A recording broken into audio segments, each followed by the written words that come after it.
Hello दोस्तों, हमारे channel में आपका स्वागत है। जैसे कि आज हम पारिस्थितिक तंत्र प्रकार और सेवाएं पढ़ेंगे। आज हम पार्ट 4 पढ़ने वाले हैं और हमने पिछली वीडियो में 3 पार्ट तक कंप्लीट कर लिया है। यदि आपने नहीं देखा है तो आप जाके देख सकते हैं। तो चलिए आज हम पार्ट 4 शुरू करते हैं। तो शुरू करने से पहले हमारे चैनल को सब्सक्राइब, लाइक एंड शेयर कीजिए, जिससे आने वाली वीडियो आप तक पहुँचते रहें। और सब्सक्राइब जरूर कीजिएगा और बेल आइकन भी दबाइएगा जब भी आपके पास नोटिफिकेशन पहुंचेगी।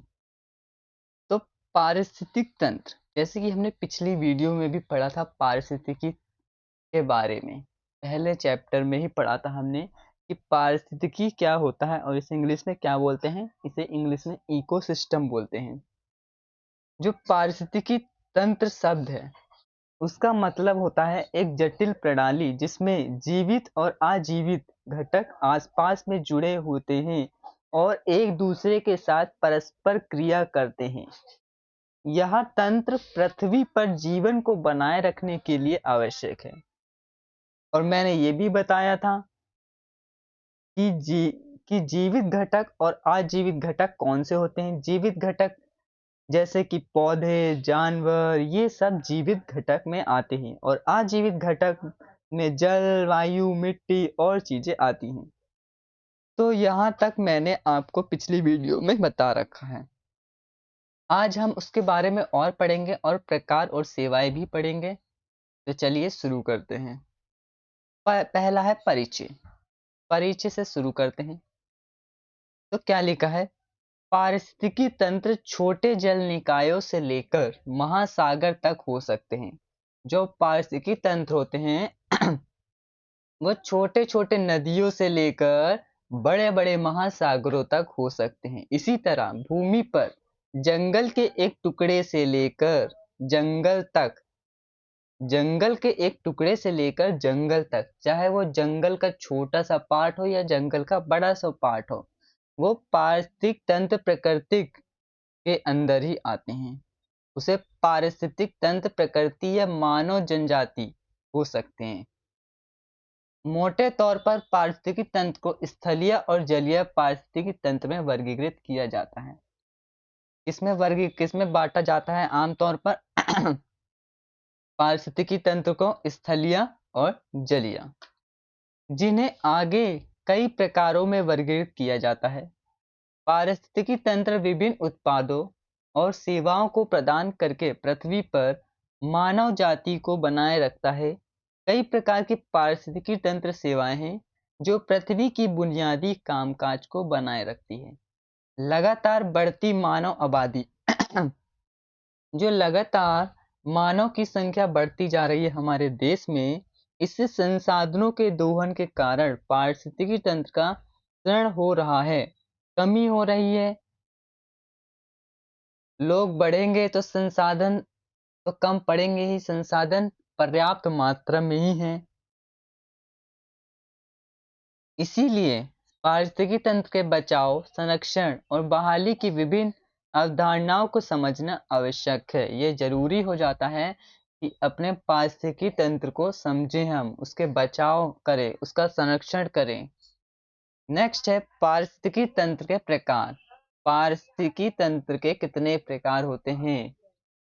तो पढ़ते हैं वन बाय वन। स्थलीय पारिस्थितिकी तंत्र। स्थलीय पारिस्थितिकी तंत्र पहला क्या है? स्थलीय पारिस्थितिकी तंत्र। तो स्थलीय पारिस्थितिकी तंत्र में क्या क्या आता है देखते हैं।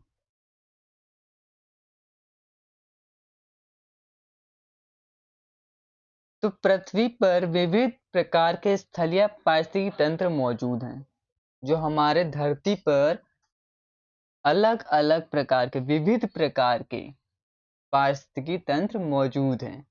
जलवायु और विभिन्न प्रकार के सामान्य पौधे के जैसे पेड़, झाड़ियां और घास आदि दोनों विविधता में योगदान करते हैं। पहला है वन पारिस्थितिकी तंत्र, जो इसके हमारे अंदर आता है। वन पारिस्थितिकी तंत्र क्या है? क्या मतलब है वन पारिस्थितिकी तंत्र से?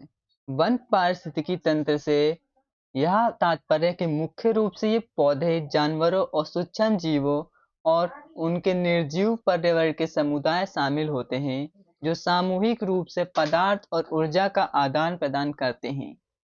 सामूहिक रूप से ऊर्जा का आदान प्रदान करते हैं। हमने हर चैप्टर में ये कल ही पढ़ा है मैंने ऊर्जा के बारे में, तो यदि नहीं पढ़ा तो पढ़ सकते हैं कि ऊर्जा कैसे एक दूसरे में ट्रांसफर होती है।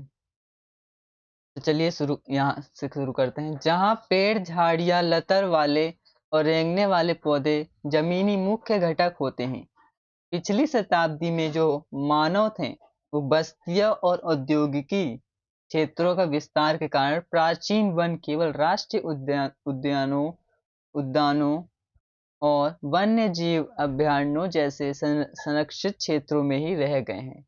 विभिन्न प्रकार के वनों की उपस्थिति एक दूसरे से बहुत अलग होती है। प्रत्येक वन एक प्रकार का आवास बनता है जिसमें जानवरों को एक समुदाय को इसमें रहने के लिए विशेष रूप से अनुकूलित होते हैं। अनुकूलित का मतलब क्या होता है? अनुकूलित का मतलब होता है किसी विशेष परिस्थिति या वातावरण के अनुसार ढलना या समायोजित होना। यह शब्द किसमें से आया? जीव विज्ञान, पारिस्थितिकी और अन्य क्षेत्रों में प्रयोग किया जाता है।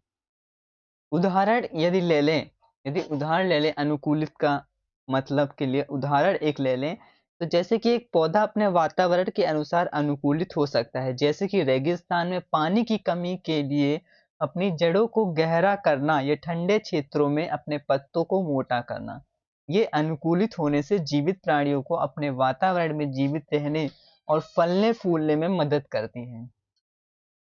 तो ये अनुकूलित शब्द से हमारा तात्पर्य है। इसको कर लेते हैं हाईलाइट। ये हाईलाइट क्यों नहीं हो रहा? छोड़िए। वन पारिस्थितिकी तंत्र में अजैविक और निर्जीव घटक भी होते हैं जिसमें तापमान, वर्षा, स्थलाकृति, मिट्टी के गुण आदि जैसे कारक शामिल होते हैं। ये सब पाए जाते हैं। तापमान, वर्षा, स्थलाकृति, मिट्टी, ये सब गुण उसमें पाए जाते हैं।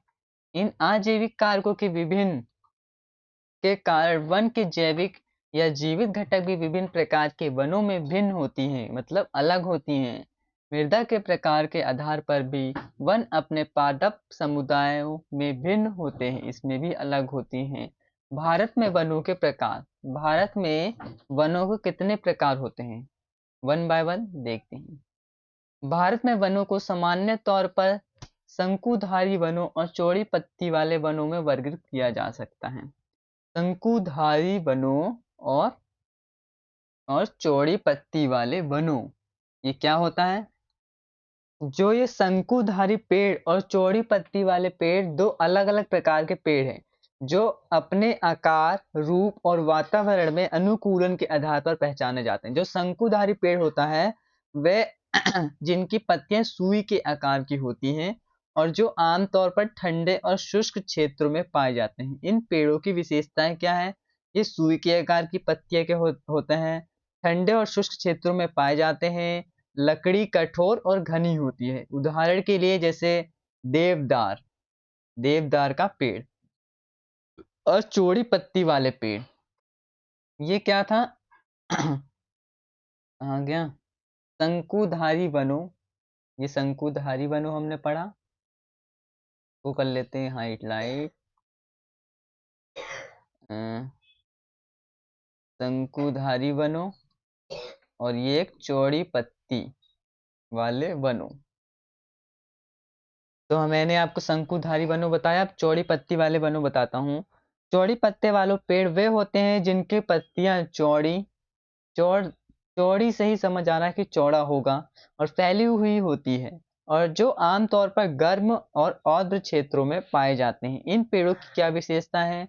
ये चौड़ी और फैली हुई पत्तियां होती हैं, गर्म और आर्द्र क्षेत्रों में पाए जाते हैं। लकड़ी जो होती है नरम और कम घनी होती है। उदाहरण के लिए पीपल, बरगद, आम का पेड़, ये सब चौड़ी पत्ती वाले। देखा है आम का पेड़ के पत्ते, तो वो चौड़ी होती है ना। पीपल का देखा है, तो ये वही है।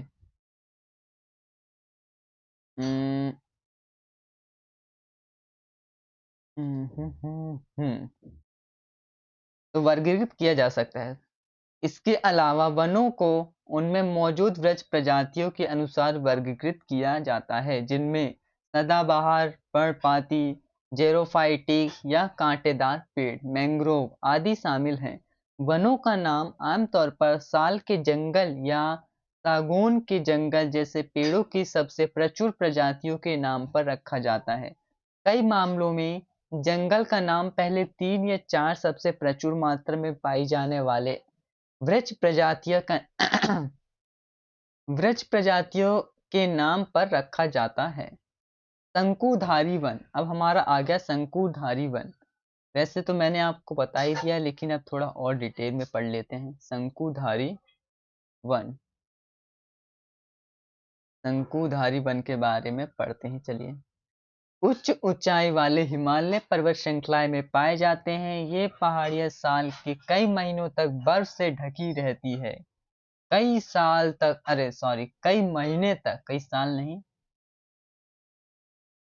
साल के कई महीने तक ये बर्फ से ढकी रहती है और तापमान शून्य के नीचे चला जाता है, मतलब जीरो के भी नीचे। शून्य का मतलब क्या है? जीरो के नीचे भी चला जाता है। इन जंगलों में आमतौर पर नीचे की ओर झुकी हुई शाखाओं वाले ऊंचे पेड़ होते हैं, ताकि शाखाओं से बर्फ फिसल सके। शंकुधारी वन जो होते हैं वो सुई जैसी पत्तियों वाले पेड़ होते हैं, जैसे मैंने अभी बताया। कई पेड़ जिम्नोस्पर्म होते हैं, जिनमें बीज के बजाय कोन होते हैं। कोन, कोन से देखा वैसी। चीड़ और देवदार के वृक्ष हिमालय के शंकुधारी वनों में पाए जाते हैं। मैंने बताया देवदार का पेड़, चीड़ और स्प्रूस भी होता है।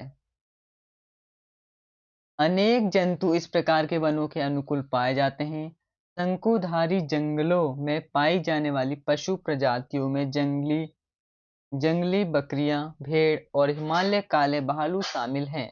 इसमें बकरियां, भेड़ और भालू भी शामिल है। इस जंगल में जानवरों की कुछ दुर्लभ प्रजातियां भी पाई जाती हैं, जिनमें हिम, तेंदुआ, अंगूल और हिमालय भूरे भालू शामिल होते हैं। अब पढ़ते हैं चौड़ी पत्ती वाले वन। चौड़ी पत्ती वाले वन क्या है? ये वनों की एक श्रेणी है, जिनमें सदाबहार वनों, पर्णपाती वनों, कांटेदार वनों और मैंग्रोव वनों में वर्गीकृत किया गया है। जो सदाबहार वन पश्चिमी घाट में पाए जाते हैं, उत्तरी पूर्व भारत और अंडमान और निकोबार द्वीप समूह में पाए जाते हैं। अंडमान और निकोबार द्वीप समूह कहाँ है? हमारे निचली भाग में। आपने मैप में देखा होगा कि अंडमान और निकोबार द्वीप समूह कहाँ है। इन क्षेत्रों में लंबी मॉनसून अवधि के दौरान उच्च मात्रा में वर्षा होती है। दक्षिण भारत के सदाबहार जंगलों में 2 बार मानसूनल वर्षा प्राप्त होती है। सदाबहार वनों में पेड़ सालों भर कुछ पत्ते गिराते रहते हैं, जबकि पर्णपाती वन के वृक्ष कुछ समय के लिए पत्ती रहित हो जाते हैं। यही कारण है कि सदाबहार वन वर्ष भर हरे भरे दिखाई देते हैं। पत्ते गिराते रहते हैं, नए पत्ते आते रहते हैं, तो वो क्या होते हैं? हरे भरे ही दिखाई देंगे। सदाबहार वनों में घनी छतरी होती है, क्योंकि बड़ी संख्या में पेड़ एक दूसरे से सटे हुए होते हैं। जो पेड़ होते हैं वो एक दूसरे से वहां पे सटे हुए होते हैं, जिनकी शाखाएं अतिव्यापी होती है। इसके कारण कम मात्रा में सूर्य का प्रकाश जंगल के तल तक पहुंचता है। जब पेड़ सटे रहेंगे एक दूसरे से, तो रोशनी कैसे आएगी? रोशनी तो कम ही आएगी ना। यदि पेड़ खुले खुले हों, दूर हों एक दूसरे से, डिस्टेंस में हो, तो जंगल पे रोशनी भी, प्रकाश पहुंच पाता है। लेकिन यदि जुटे हुए हैं पेड़ आपस में, तो कैसे पहुंच पाएंगे?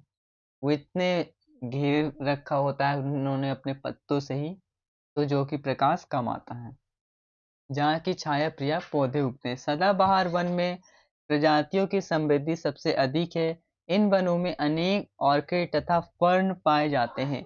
स्तनधारियों, सरीसृपों और कीड़ों की उच्च विविधता इन वनों के अनुकूल पाई जाती है। उत्तर पूर्वी भारत के सदाबहार जंगल, पश्चिमी घाट और अंडमान और निकोबार द्वीप समूह में पाए जाने वाले कुछ जानवरों में बाघ, तेंदुआ, सांभर, मालाबार मालाबार चितकबरे, सिंगाबिल और पेड़ के मेंढक शामिल हैं। सदाबहार जंगलों में पिग्मी होंग और लॉइन टेल्ड मकाक जैसे दुर्लभ भी पाए जाते हैं। आगे है पर्णपाती वन। पर्णपाती वन क्या होता है? ये वैसे क्षेत्रों में पाए जाते हैं जहां मानसून के समय मध्यम वर्षा होती है। आंतरिक उच्च भूमि वाले क्षेत्र और डेक्कन प्रायद्वीप में पर्णपाती वन पाए जाते हैं। एक विशिष्ट मौसम में इन वनों के वृक्ष अपने पत्ते गिरा देते हैं। मानसून की शुरुआत में वे अपने पत्ते वापस प्राप्त कर लेते हैं। इन वनों को स्वरूप मौसम के साथ बदलता रहता है। इन वनों में घनी झाड़ियां होती हैं क्योंकि प्रकाश आसानी से फर्श तक पहुंच जाता है। सागौन, टेक्टोना ग्रैंडिस, साल क्या सोरिया रोबस्टा और एन टर्मिनिलियम एल्पिटिका भारत के पर्णपाती जंगलों में पाए जाने वाले पेड़ों के कुछ उदाहरण हैं। ये सब पेड़ के कुछ उदाहरण दिए गए हैं। भारत के पर्णपाती जंगलों में बाघ, भौंकने वाले हिरण, फ्लाई कैचर और हॉर्नबिल जैसे जानवर भी पाए जाते हैं। हॉर्नबिल जैसे जानवर भी पाए जाते हैं। भारत के अर्ध शुष्क और शुष्क क्षेत्रों में कंटीले और झाड़ीदार वन पाए जाते हैं। ये कम और बहुत कम वार्षिक वर्षा वाले क्षेत्र हैं। यहाँ वृक्ष विरल रूप से वितरित हैं और घास के मैदानों से घिरे हुए हैं। इन वनों में जीरोफाइटिक पौधे पाए जाते हैं जो कि जल की कमी में भी जीवित रह सकते हैं।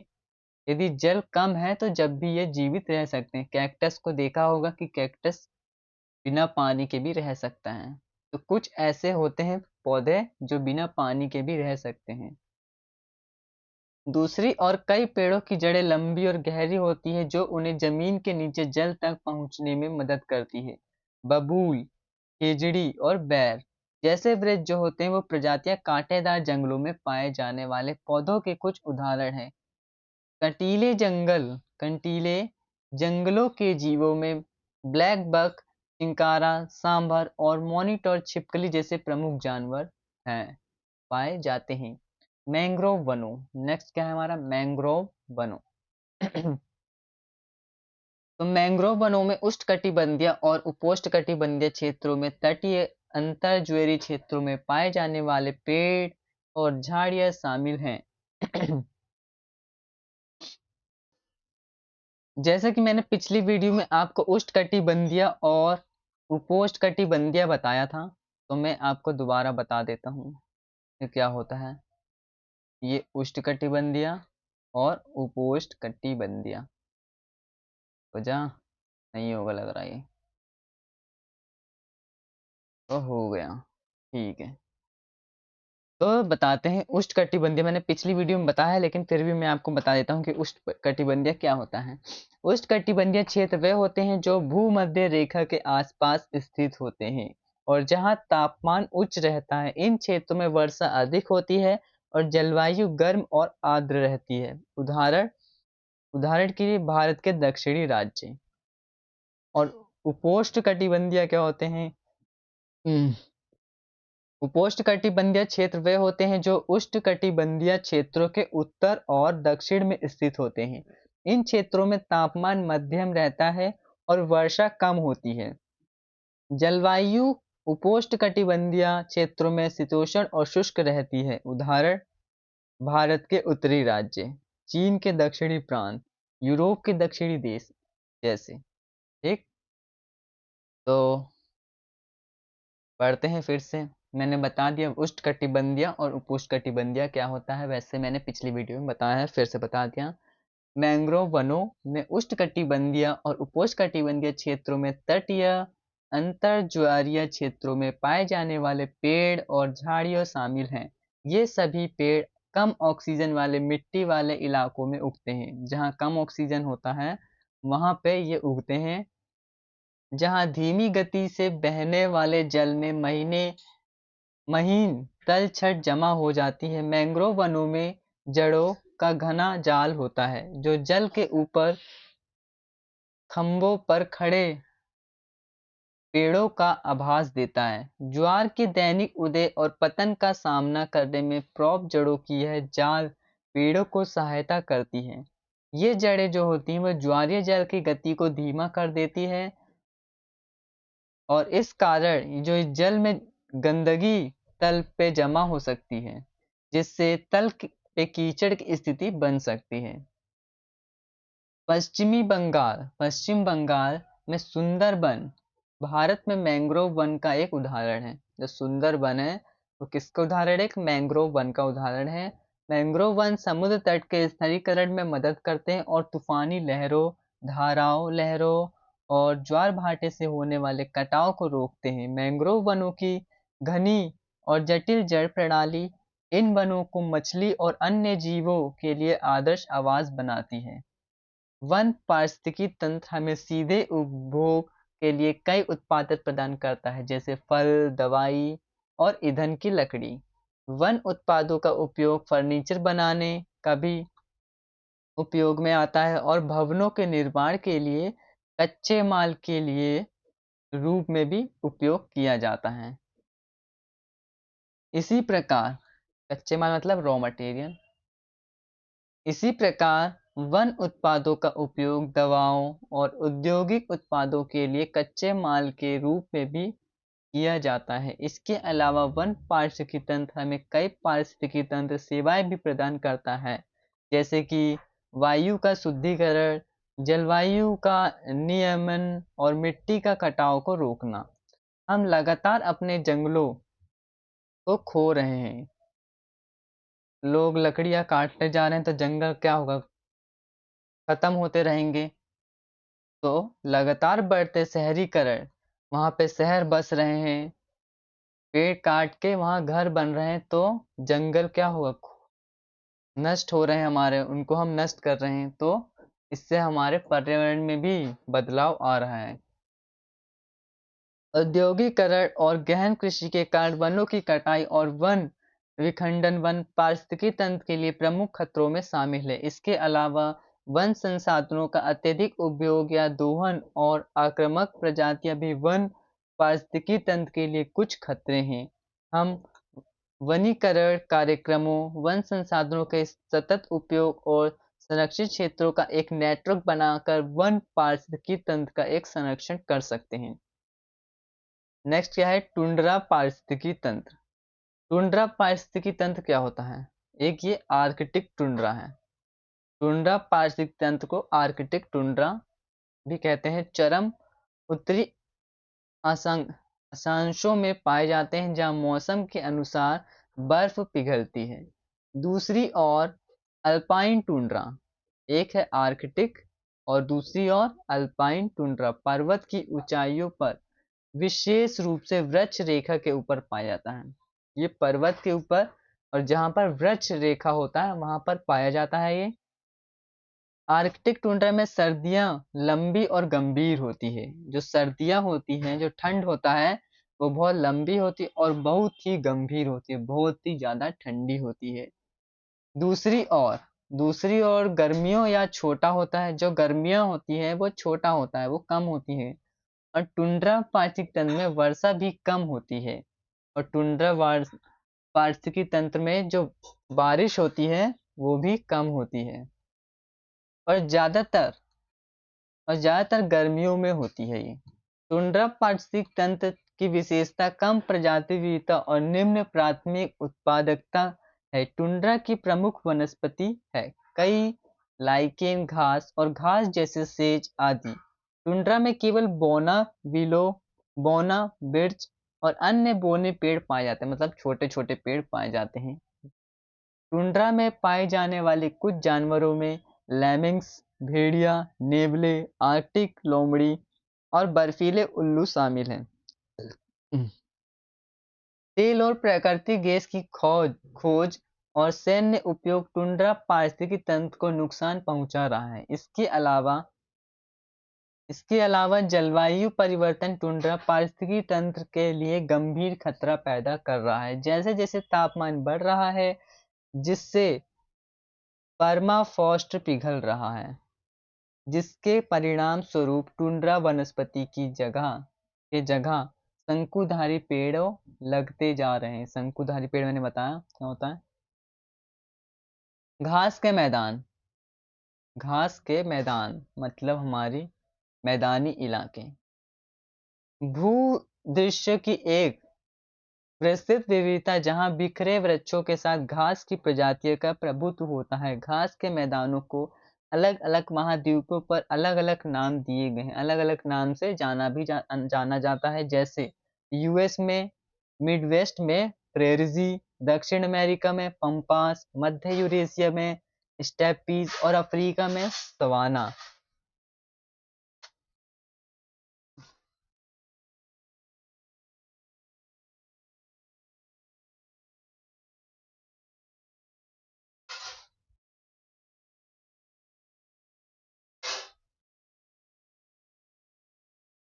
घास के मैदान उन क्षेत्रों में पाए जाते हैं जहां वर्षा वनों को सहारा देने के लिए पर्याप्त नहीं है, लेकिन अब रेगिस्तान बनाने के लिए कम है। मोटे तौर पर घास के मैदान दो प्रकार के होते हैं, उष्णकटिबंधीय और शीतोष्ण। उष्णकटिबंधीय और शीतोष्ण। उष्णकटिबंधीय पहला है उष्णकटिबंधीय घास के मैदान और दूसरा शीतोष्ण घास के मैदान। ये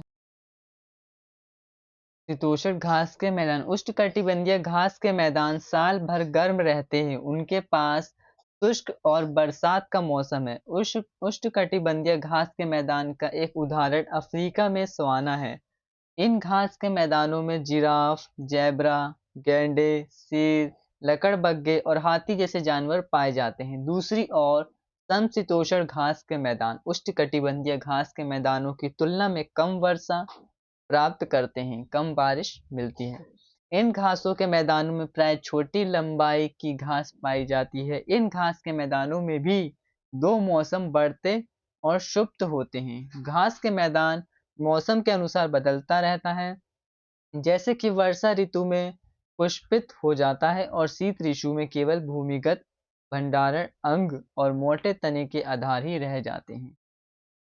भारत में घास के मैदान के उदाहरणों में हिमालय चरगाह बेल्ट शामिल है, जो हिमरेखा तक फैली हुई है। ये शंकुधारी जंगलों या चौड़ी पत्ती वाले जंगलों के साथ पैच में भी पाए जाते हैं। हिमालयी जानवरों को अपने निवास स्थान के रूप में घास के मैदान और जंगल दोनों की आवश्यकता होती है। एक अन्य उदाहरण तराई है, जिसमें साल वन के बीच बीच में लंबी घास के पैच है। ये घास के मैदान आमतौर पर हिमालय की तलहटी में पाए जाते हैं। एक अन्य प्रकार के घास के मैदान पश्चिमी भारत, मध्य भारत और दक्कन के अर्ध शुष्क मैदानों में कंटीले जंगल के साथ पाया जाता है। इसके अलावा भारत में शोला घास के मैदान भी हैं, जो पश्चिमी घाट, नीलगिरी और अन्नमलाई पर्वतमाला पर शोला जंगलों से सटे पहाड़ियों पर घास के पेड़ से मिलकर बने हैं। घास के मैदानों का उपयोग मनुष्य द्वारा अपने मवेशियों के लिए चरगाह के रूप में किया जाता है। उन्हें चरगाह मतलब चराने ले जाते हैं तो उसके लिए किया जाता है। इसके अतिरिक्त कुछ घासों में ईंधन का स्रोत है। वे परागणकों का आवाज भी प्रदान करते हैं। घास के मैदानों का अत्यधिक क्षरण हुआ है क्योंकि उनका अत्यधिक उपयोग या दोहन किया गया है। खपत के विशिष्ट पैटर्न के साथ बढ़ती हुई जनसंख्या ने डेयरी उत्पादों, ऊन और मांस की मांग में वृद्धि की है। नतीजतन मवेशियों की संख्या में वृद्धि से अति चराई ओवरग्रेजिंग होती है। इसी प्रकार कृषि भूमि का विस्तार भी घास के मैदानों की कीमत पर हुआ है। नेक्स्ट है हमारा मरुस्थलीय पारिस्थितिकी तंत्र। एक रेगिस्तान एक पारिस्थितिकी तंत्र है। एक रेगिस्तान एक पारिस्थितिकी तंत्र है जो कम या बहुत कम प्रति वर्ष 12 सेंटीमीटर से कम वर्षा प्राप्त करता है। भारत में रेगिस्तान और अर्ध शुष्क क्षेत्र पश्चिमी भारत और दक्कन के पठार में पाए जाते हैं। इन विशाल पंथों में जलवायु अत्यंत शुष्क है। राजस्थान का थार रेगिस्तान भारत में एक विशिष्ट रेगिस्तान का उदाहरण है, जिसमें जिसमें रेत के टीले हैं। इन क्षेत्रों में छिटपुट वर्षा होती है, यहाँ पे ज्यादा वर्षा नहीं होती। इन शुष्क क्षेत्रों में विरल घास और कुछ झाड़ियां उगती हैं। आसपास के अर्ध शुष्क क्षेत्रों में बबूल और खैर जैसी झाड़ियों और पेड़ों की कुछ प्रजातियां पाई जाती हैं। थार मरुस्थल के अतिरिक्त भारत में दो और मरुस्थलीय परितंत्र हैं। शीत मरुस्थल लद्दाख में पाया जाता है, जो हिमालय के उच्च पठार पर स्थित है। दूसरी ओर गुजरात में कच्छ पता है ना किधर है? गुजरात में ही वेस्ट की साइड है कच्छ। बड़े और छोटे रण में अत्यधिक विशिष्ट शुष्क क्षेत्र पाए जाते हैं। ग्रीष्म काल के दौरान इन क्षेत्रों में मरुस्थल जैसी स्थितियां होती हैं, लेकिन मानसून के दौरान यह क्षेत्र नमक दलदल में परिवर्तित हो जाते हैं, क्योंकि ये समुद्र से सटे निचले क्षेत्र होते हैं। पक्षी विविधता के मामले में कच्छ के महान रण में ग्रेटर और लेसर फ्लेमिंगो पाए जाते हैं। इसी तरह कुछ कच्छ का छोटा रण एकमात्र ऐसा क्षेत्र है जहां भारत में जंगली गधा पाया जाता है। अत्यधिक विशिष्ट कीट और सरीसृप रेगिस्तान और अर्ध शुष्क क्षेत्रों में पाए जाते हैं। ये क्षेत्र रेगिस्तान बिल्लियों, रेगिस्तानी लोमड़ियों, भारतीय भेड़ियों और ग्रेट इंडियन बस्टर और फ्लोरिन जैसे दुर्लभ जानवरों की कई प्रजातियों का घर है। नेक्स्ट हमारा है जलीय पारिस्थितिकी तंत्र। जलीय पारिस्थितिकी तंत्र। पृथ्वी पर विविध प्रकार के जलीय पारिस्थितिकी तंत्र मौजूद हैं। सामान्य तौर पर जलीय पारिस्थितिकी तंत्रों को लवणता के स्तर पर निम्न रूप से वर्गीकृत किया जाता है। पहला, मीठे जल, जो तालाबों और झीलों यानी लैक्टिक इकोसिस्टम या स्थिर जल पारिस्थितिकी तंत्र और धाराओं नदियां यानी लॉटिक इकोसिस्टम या बहता जल पारिस्थितिकी तंत्र। दूसरा, खारे या लवणीय जल, नदमुख और महासागरीय पारिस्थितिकी तंत्र। पहला, तालाब पारिस्थितिकी तंत्र। तालाब सबसे छोटे और सरल जलीय पारिस्थितिकी तंत्र का उदाहरण है। कई तालाब पारिस्थितिकी तंत्र मानसून समाप्त होने के बाद सूख जाते हैं। यदि मानसून खत्म हो जाता है तो हमारा सूख जाता है तालाब, और अगले मानसून के आने तक उस पर स्थलीय पौधे उग जाते हैं। अब वो सूख जाएगा तो वहां पे जंगली पौधे भी उग जाते हैं। जैसे मानसून के आने तक उस स्थलीय पौधे उग जाते हैं, जैसे ही मानसून आता है शैवाल, जोपला कंटक कीड़े, घोंगे और कीड़े जैसे जीव तालाब के तल से बाहर निकलते हैं, जहां उन्होंने शुष्क अवस्था बिताई थी। धीरे धीरे बड़े जानवर जैसे उभयचर, केकड़े और बड़ी मछलियां भी तालाबों में लौट आती हैं। इसके अतिरिक्त अब तालाबों के किनारे में तैरने वाले खरपतवार और जड़ वाली वनस्पति भी बढ़ने लगती है। अब बड़ी संख्या में खाद्य श्रृंखलाएं बन जाती हैं। नेक्स्ट है हमारा झील पारिस्थितिकी तंत्र। झील पारिस्थितिकी तंत्र। दूसरी ओर झीलें बड़े स्थायी तालाबों की तरह काम करती है, क्योंकि झीलों में वर्ष भर जल रहता है। शैवाल सूक्ष्म जीवों जैसे जीव और शाकाहारी और मांसाहारी मछलियां दोनों झीलों में कई खाद्य श्रृंखलाएं बनाती हैं। कैटफिश जैसे मछलियां भी झीलों में पाई जाती हैं, झीलों जो विशेष रूप से झीलों के तल पर मौजूद मलबे को खाती है। इन मछलियों को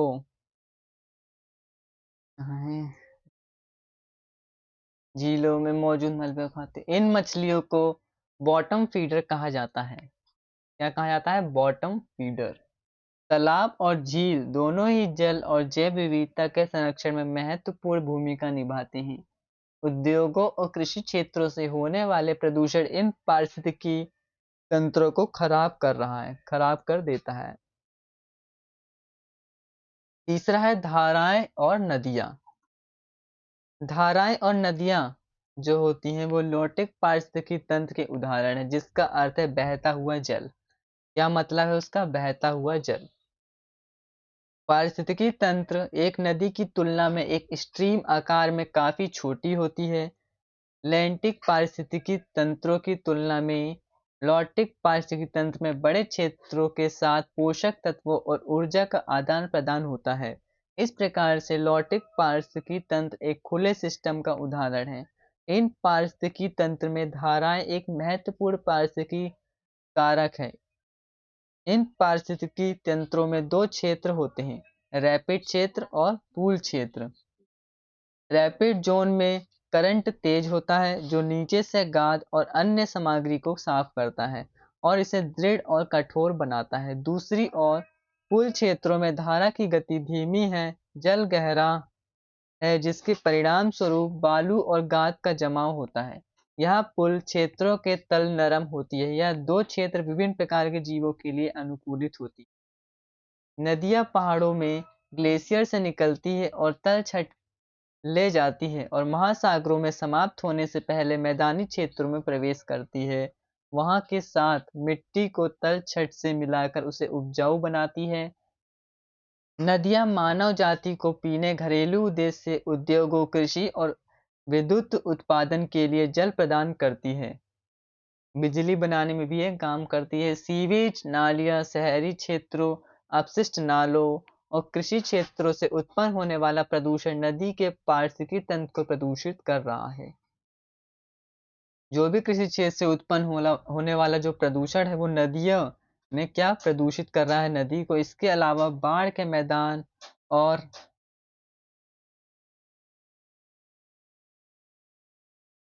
तलछट से मिलाकर उपजाऊ बनाती है। नदियां मानव को पीने के लिए प्रदान करती है और यह प्रदूषित कर रही है। मैदानों जल ग्रहण क्षेत्रों के विनाश से बाढ़ के दौरान संपत्ति और जीवन को नुकसान हो रहा है।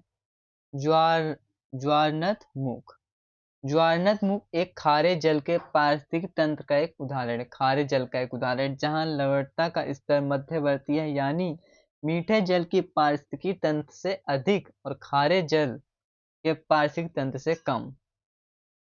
ज्वारनद मुख जहां नदियां समुद्र में प्रवेश करती है, यह एक जटिल और उच्च उत्पादकता वाले पारिस्थितिकी तंत्र में जिसमें लवणीय दलदल और कीचड़ वाली मिट्टी मिलती है जो कि मीठे जल के समुदायों और महासागरों को जोड़ता है। ज्वारनद मुख में प्लवक और अपरदन आधारित खाद्य श्रृंखला दोनों होते हैं। अधिकांश मत्स्य पालक प्रत्यक्ष या अप्रत्यक्ष रूप से इसे पारिस्थितिकी तंत्र पर निर्भर है। नेक्स्ट है महासागर। हिंद महासागर, बंगाल की खाड़ी और अरब सागर भारत में महासागर या समुद्री पारिस्थितिकी तंत्र के उदाहरण हैं। पृथ्वी की सतह का 70% भाग महासागरों से आच्छादित है। ये पारिस्थितिकी तंत्र अत्यंत गहरे हैं और जीवित जीव 5000 मीटर से भी अधिक गहराई में पाए जाते हैं। लेकिन समुद्र के तटीय क्षेत्रों में जीवों का घनत्व और विविधता अधिक होती है। सभी महासागर एक दूसरे से जुड़े हैं। मीठे जल के पारिस्थितिकी तंत्र 0.5% की तुलना में महासागरों में लवणता का स्तर 35 भाग प्रति हजार भाग जल वजन से या 3.5% बहुत अधिक है। तेज बहाव जैसे कि ट्रेड पवने चलने से महासागरीय जल लगातार क्षेत्रीय रूप से गति करता है जिसे लहरें कहते हैं। दूसरी ओर समुद्र का जल भी चंद्रमा, पृथ्वी और सूर्य के बीच गुरुत्वाकर्षण बल की विभिन्न अंतःक्रियाओं की क्रिया से ऊपर और नीचे होता है। इस ऊर्ध्वाधर गति को ज्वार कहा जाता है। समुद्र के पारिस्थितिकी तंत्र में कई समुदाय शामिल हैं, जैसे तटीय रेतीले समुद्र तट और समुद्री मेटफ्लेट समुदाय, मुहाना मैंग्रोव और प्रवाल भित्ति समुदाय पारिस्थितिकी और आर्थिक रूप से महत्वपूर्ण है। इसके अलावा महाद्वीपीय शेल्फ में बेंथोस समुदाय, समुद्री सतह में पेलाजिक समुदाय और गहरे खुले महासागर में बेंथोस समुदाय भी महासागरों में पाए जाते हैं। इन प्रत्येक समुदायों में जीवों की अत्यधिक विविधता पाई जाती है। तटवर्ती समुदाय तटीय क्षेत्र में पाए जाते हैं जो लगातार लहरों और ज्वार में प्रभावित होते हैं। इन समुदायों में पाए जाने वाले कुछ जीवों में सीप, शाखाएं, लिम्पेट और समुद्री घास मैदान शामिल हैं।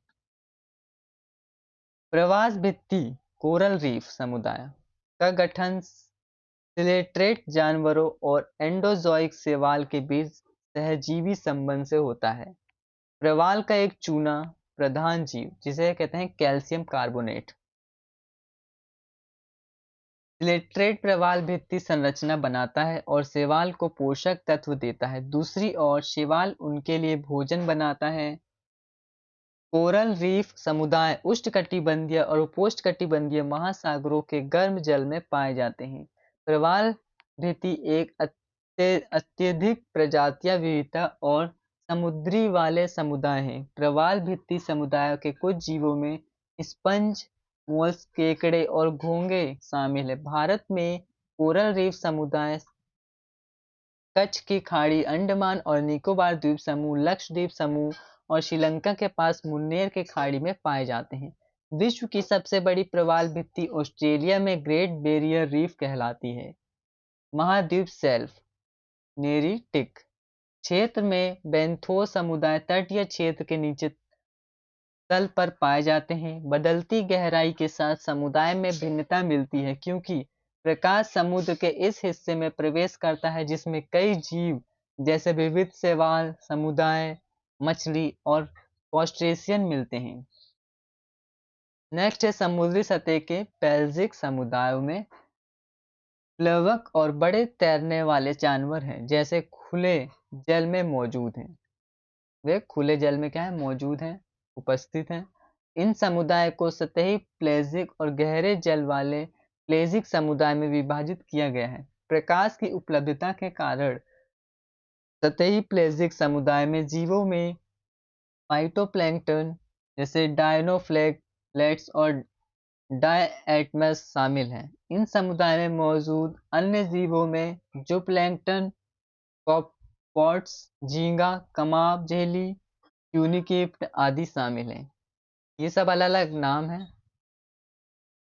ये सब इनके नाम है तो इसका कोई मतलब नहीं है, नाम है ये। गहरे समुद्र की प्लेजिक समुदाय तक बहुत अधिक प्रकाश नहीं पहुंचता है क्योंकि यह हल्के सतह के जल के नीचे होता है और इस समुदाय में विषम पोषित जीव होते हैं।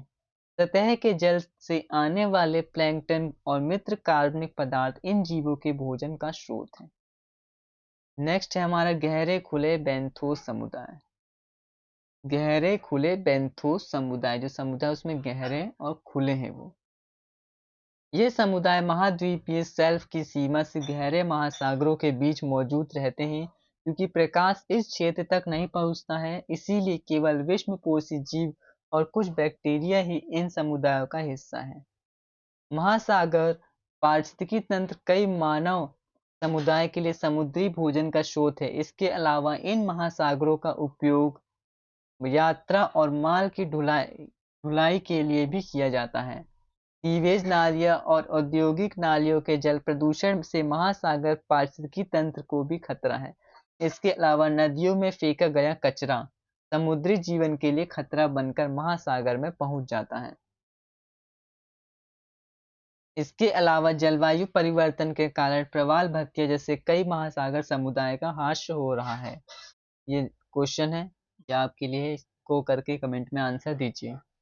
नेक्स्ट है पारिस्थितिकी तंत्र सेवाएं। पारिस्थितिकी तंत्र सेवाएं बस खत्म ही होने वाला है।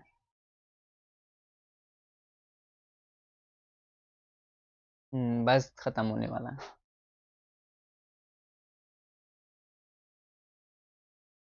पारिस्थितिकी तंत्र सेवाएं। पारिस्थितिकी तंत्र सेवाएं प्रत्यक्ष और अप्रत्यक्ष लाभ है जो मनुष्य को प्रकृति से प्राप्त होते हैं। यह पृथ्वी की आधारभूत संरचना के रख रखाव के लिए आवश्यक है और इस सेवा के फलस्वरूप इस ग्रह पर जीवन का विकास संभव होता है। पारिस्थितिकी तंत्र सेवाएं में परिवर्तन पृथ्वी पर मानव जीवन की गुणवत्ता को महत्वपूर्ण रूप से प्रभावित कर सकता है। इन सेवाओं को 4 मुख्य प्रकारों में वर्गीकृत किया जा सकता है। पहला है प्रोविजनिंग सेवाएं। पहला है प्रोविजनिंग सेवाएं। इसमें सामग्री और उत्पाद शामिल है जो हमें प्रकृति से मिलते हैं जैसे फल, सब्जियां, फसलें, शहद, मछली, समुद्र, भोजन, पशुधन और अन्य खाद्य सामग्री, ताजा जल, ईंधन की लकड़ी, फर्नीचर और निर्माण के लिए लकड़ी, फाइबर, दवाएं, तेल, प्राकृतिक गैस, कपड़े और आनुवंशिक संसाधन। दूसरा है विनियम सेवाएं।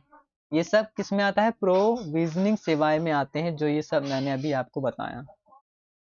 विनियम सेवाएं, ये सेवाएं हैं जो मनुष्य पारिस्थितिक तंत्र बुनियादी कामकाज के रख रखाव के द्वारा प्राप्त करते हैं।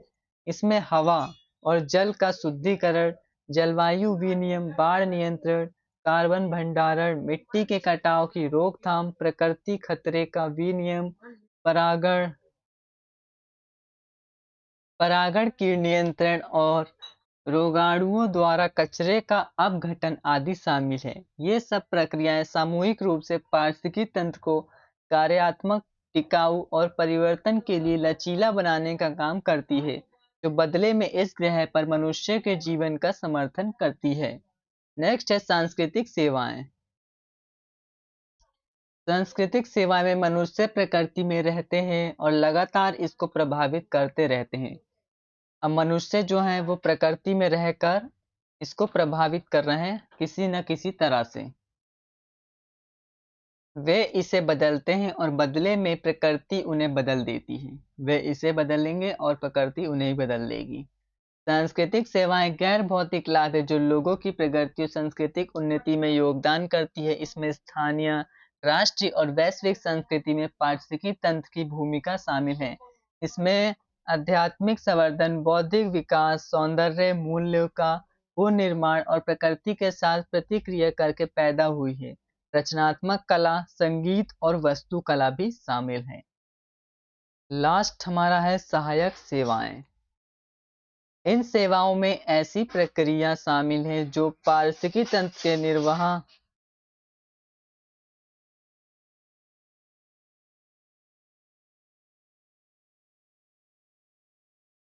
निर्वाह के लिए आवश्यक है, जो बदले में ग्रह पर जीवन को बनाए रखते हैं। इसमें जैव भू रासायनिक चक्र, प्रकाश संश्लेषण, मिट्टी का निर्माण और जल चक्र जैसी प्रक्रियाएं शामिल है।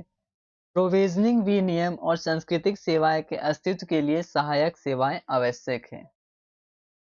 नेक्स्ट है पारिस्थितिकी तंत्र संरक्षण, पारिस्थितिक बहाली, इकोलॉजिकल रीस्टोरेशन। यह आंशिक रूप से या पूरी तरह से खराब हो चुकी पारिस्थितिक तंत्र को सुधार करने में सहायता करने की एक प्रक्रिया है पारिस्थितिक बहाली। सरल शब्दों में कहें तो पारिस्थितिकी बहाली का मतलब है कि पारिस्थितिक तंत्र को पूर्व स्थिति, मतलब जो पहले की स्थिति या पूर्व स्थिति में पुनः स्थापित करना। पारिस्थितिकी बहाली पारिस्थितिकी तंत्र के कई पहलुओं को सुधारने पर केंद्रित है, जो इस प्रकार है। पारिस्थितिक तंत्र की स्वास्थ्य, वायु को शुद्धिकरण, कार्बन डाइऑक्साइड का पृथक्करण, जल का निस्पंदन। दूसरा है पारिस्थितिकी तंत्र की अखंडता, प्रजातियों की संरचना और सामुदायिक संरचना, स्थिरता, अशांति के लिए प्रतिरोध और लचीलापन। नेक्स्ट है पुनर्वास। पुनर्वास पुनर्वास का मतलब होता है रिहैबिलिटेशन। इसका अर्थ है खराब भूमि को उसकी मूल स्थिति के बावजूद पूरी तरह कार्यात्मक पारिस्थितिकी तंत्र में वापस करना। लेकिन पूर्व भूमि उपयोग योजना के अनुसार पुनर्वास प्रक्रिया के उदाहरण प्रजातियों की विविधता और पारिस्थितिकी जटिलता के आंशिक पुनर्प्राप्ति है। नदी तट क्षेत्र से पशुओं की चराई को कम करना, वनस्पति के प्राकृतिक विकास की अनुमति देना या जलोढ़ प्रक्रियाओं को बहाल करना। नेक्स्ट है उपचार। उपचार मतलब होता है रेमिडिएशन। यह एक ऐसी प्रक्रिया है जिसमें मानव और पारिस्थितिकी तंत्र के स्वास्थ्य की रक्षा के लिए प्रदूषित पारिस्थितिकी तंत्र में भौतिक और जैविक तरीकों का उपयोग करके रासायनिक प्रदूषकों को साफ करा जाता है। जो भी हमारा पॉल्यूशन हो रखा है उसको, जो भी प्रदूषित हो रखा है उसको साफ करना। सुधार सुधार मतलब होता है रिक्लेमेशन। यह एक ऐसी प्रक्रिया है जिसके द्वारा गंभीर रूप से क्षतिग्रस्त भूमि की जैविक समुदाय और उत्पादकता को बहाल किया जाता है। नेक्स्ट है शमन, मिटिगेशन। इसे गिरावट के स्रोत के प्रभाव को कम करने के लिए बहाली, पुनर्वास या सुधार प्रक्रिया के रूप में परिभाषित किया गया है। ये हमने नेक्स्ट वीडियो में भी करा था। ये क्वेश्चन है, इसके आंसर दीजिए कमेंट में। और ये हमारा चैप्टर बस खत्म होने जा रही है। लास्ट है सारांश। क्या है सारांश?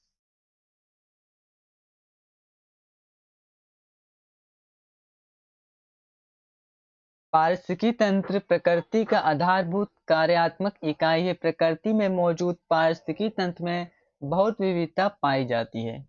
स्थलीय पारिस्थितिकी तंत्र में जंगल, घास के मैदान और रेगिस्तान शामिल है। ये पारिस्थितिकी तंत्र मानव को पारिस्थितिकी तंत्र सेवाएं प्रदान करते हैं। औद्योगिकरण, शहरीकरण और कृषि भूमि के विस्तार के कारण वनों की कटाई ये पारिस्थितिकी तंत्र हमें पीने, घरेलू उद्देश्य, उद्योगों और कृषि के लिए जल प्रदान करते हैं। हमें जलीय परितंत्रों में भी भोजन प्राप्त होता है। शहरी क्षेत्रों, कृषि भूमि, उद्योगों से होने वाला प्रदूषण जलीय पारिस्थितिकी तंत्र को गंभीर रूप से प्रदूषित कर रहा है। इसके अलावा पारिस्थितिकी तंत्र हमें अनेकों सेवाएं भी प्रदान करता है जो ग्रह पर जीवन के निर्वाह के लिए आवश्यक है। नेक्स्ट है हमारा बिगड़े हुए पारिस्थितिकी तंत्र का बहाल करने के लिए पारिस्थितिकी बहाली की अवधारणा को समझना आवश्यक है। अब हमारा है शब्दावली इसमें जो शब्द आए हैं कुछ कुछ उसको पढ़ लेते हैं, उनका क्या मतलब होता है। मैंग्रोव वन मतलब इनमें उष्णकटिबंधीय और उपोष्णकटिबंधीय क्षेत्रों में तटीय अंतर ज्वारीय क्षेत्रों में पाए जाने वाले पेड़ और झाड़ियां शामिल होते हैं। मैंने ऊपर बताया उष्णकटिबंधीय और उपोष्णकटिबंधीय क्या होता है, मुझे बताइए कमेंट में। टुंड्रा, ये पारिस्थितिकी तंत्र आर्कटिक टुंड्रा अत्यधिक उत्तरी अक्षांशों में पाए जाते हैं जहां बर्फ मौसमी रूप से और पहाड़ों की ऊंचाई पर पिघलती है। नेक्स्ट है लैटिन पारिस्थितिकी तंत्र, इसका अर्थ है स्थिर जल पारिस्थितिकी तंत्र, उदाहरण तालाब और झील। नेक्स्ट है लॉटिक पारिस्थितिकी तंत्र, इसका